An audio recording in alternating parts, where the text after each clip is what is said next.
Bonjour et bienvenue sur la chaîne de Miss Scrap.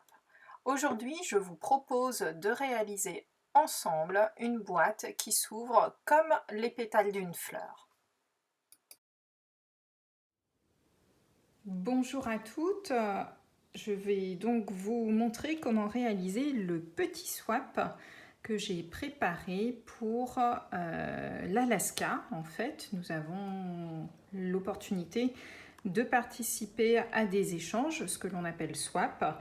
Et j'ai participé à la fois à l'échange de cartes, mais également aussi à l'échange de projets en 3D. J'ai donc proposé cette petite boîte qui s'ouvre ainsi et qui permet, comme vous le voyez, donc une ouverture assez rigolote et un beau format pour pouvoir donc y caser pas mal de petites choses. Voilà, vous avez donc, hop, que je me trompe pas, zou, zou, zou, voilà. Et voilà, vous avez donc votre petite boîte qui s'ouvre ainsi. Donc tous mes swaps ont été préparés en fait dans des petites pochettes plastiques. On avait des consignes très précises que voici, dans lequel en fait la personne qui aura mon swap aura donc tout le nécessaire pour monter ce petit swap. En plus, je vais donc préparer ici donc la vidéo avec vous pour vous montrer comment réaliser cette petite boîte. J'ai travaillé avec donc nos nouveaux papiers Poésie de la nature que je trouve vraiment assez jolis et qui ont donc une gamme de coloris assez particulière, je trouve. J'aime vraiment beaucoup tous ces papiers dans les tons de violet, de vert assez prononcés, mélangés avec de l'ocre. Alors, pour commencer, pour la boîte, vous n'avez peut-être pas fait attention, mais mon papier extérieur n'est pas le même que le papier intérieur. Il s'agit donc de deux boîtes qui sont mises l'une dans l'autre pour pouvoir notamment faire qu'elles soient beaucoup plus résistantes. Pour cela, vous allez avoir besoin de deux morceaux de papier, un pour l'extérieur et donc un pour l'intérieur. Celui-ci de l'extérieur fait 5 pouces par 5 pouces. Il s'agit d'un carré. Et ensuite, le plus petit, légèrement, vous le voyez peut-être à la caméra, il fait 4 pouces 7 huitièmes par 4 pouces 7 huitièmes. Vous allez donc marquer également les plis sur chacun des carrés à 1 pouce sur les 4 côtés.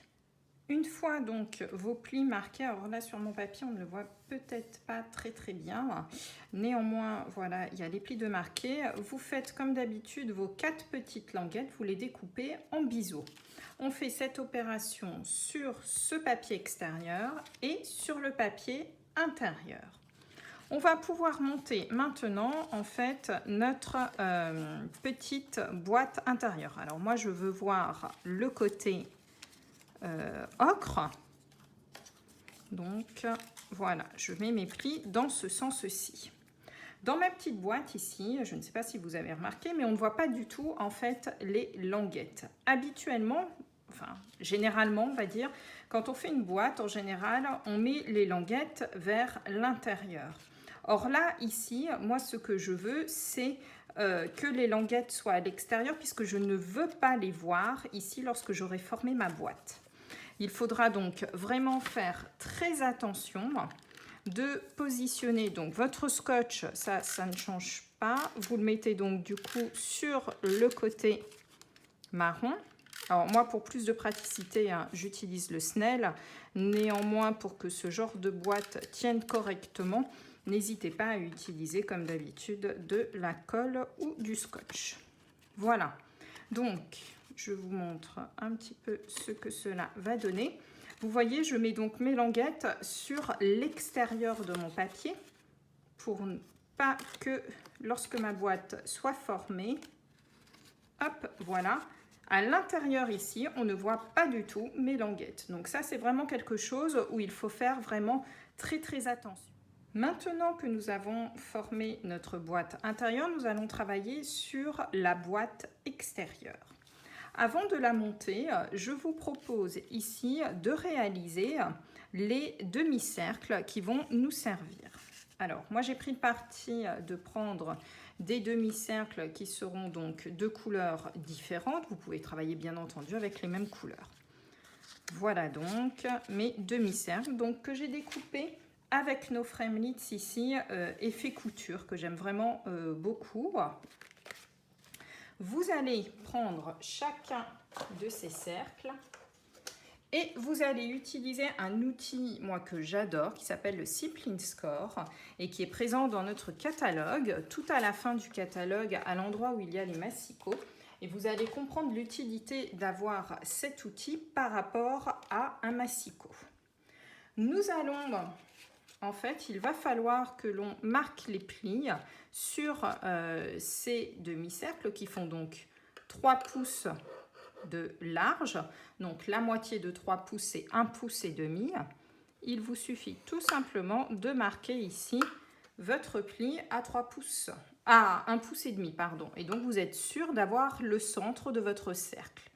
Il va falloir également que je fasse un deuxième pli sur chacun de ces cercles à 2 pouces 1 quart. 2 pouces 1 quart. Et vous faites cette opération, hop, donc 1 pouce et demi, 2 pouces 1 quart, 1 pouce et demi, 2 pouces 1 quart, 1 pouce et demi, oups, pardon, donc bien le tenir.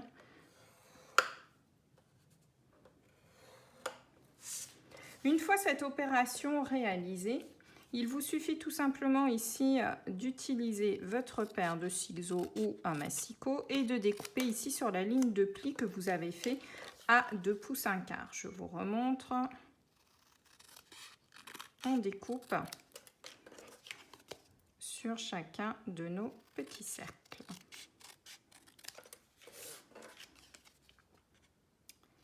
Alors, pourquoi j'ai utilisé le Simply Score? Je trouve qu'il est beaucoup plus pratique, en fait, notamment sur les ronds, puisque vous voyez qu'on a pu le caser ici dans le coin. Alors que sur un massicot, c'est toujours beaucoup plus aléatoire de tenir correctement notre cercle et de faire en sorte après de viser à 1 pouce et demi. Vous voyez la complexité de la chose. Donc le Simply Score, un outil à avoir absolument chez soi. Nous allons ensuite positionner tout de suite nos demi-cercles tout au long du papier avant tout simplement de les couper. Pour cela, ça va être très très simple.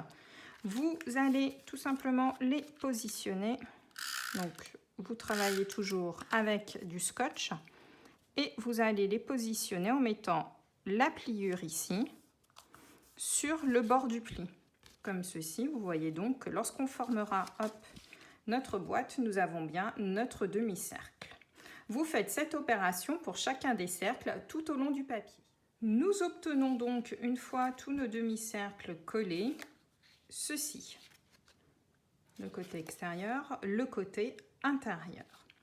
Pour rigidifier un petit peu plus ma boîte, tout dépend ce que vous allez mettre dedans. Je vous conseille vivement, en fait, c'est au centre ici, oups, celui-ci n'est pas bon, de votre carré, de prendre une chute de papier, hop, qu'il vous reste un tout petit morceau, et de la positionner ici, le papier design étant toujours un petit peu plus fin que notre papier cartonné. Ça va vous permettre notamment ici de rigidifier un petit peu le fond de votre boîte. Cette opération faite, il vous reste maintenant à monter votre boîte et vous allez voir que c'est vraiment très rapide. Donc cette boîte, cette fois-ci, on la monte comme d'habitude, c'est-à-dire avec les languettes ici sur l'intérieur, puisqu'on ne veut pas les voir à l'extérieur. C'est quand même beaucoup plus joli. Donc là, on monte notre boîte comme on l'a montré classiquement en fait. Voilà. Bon, je vais très vite. En plus, j'ai mis du Snell, ça ne colle pas forcément super bien, mais vous aurez compris le principe. Voilà. Et le dernier ici. Voilà. Effectivement, mon Snell commence à ne plus coller. On se retrouve donc avec quelque chose qui ressemble ceci. Vous l'aurez compris, pour finaliser et cacher tout l'intérieur ici de votre boîte, nous allons prendre la boîte précédente que nous avons fait. Vous mettez ici du scotch et en fait, il vous suffit, hop, de la positionner correctement. Alors, mettez du scotch partout. Moi, là, ce n'est pas du tout ce que j'ai fait. En plus, le Snell ne tient absolument pas, mais c'est pour vous montrer. Et vous avez donc ici votre boîte qui est finalisée et vous ne voyez absolument pas les languettes d'un côté ou de l'autre. Il vous reste maintenant, en fait, tout simplement à embellir votre petite boîte pour qu'elle se ferme. Hop, voilà. Donc, on va faire ça comme ça. Celui-ci, là. Tac, tac, tac, voilà. Donc moi ici, je pense que je mettrai un petit ruban là. Vous pouvez le mettre à cheval pour finir également votre boîte. Voilà, et vous avez donc une petite boîte qui est d'un assez beau contenant puisqu'elle fait un peu plus de 3 pouces de large, ce qui peut être un joli petit cadeau. Donc n'hésitez pas à me montrer vos réalisations et je vous dis à bientôt pour une nouvelle vidéo.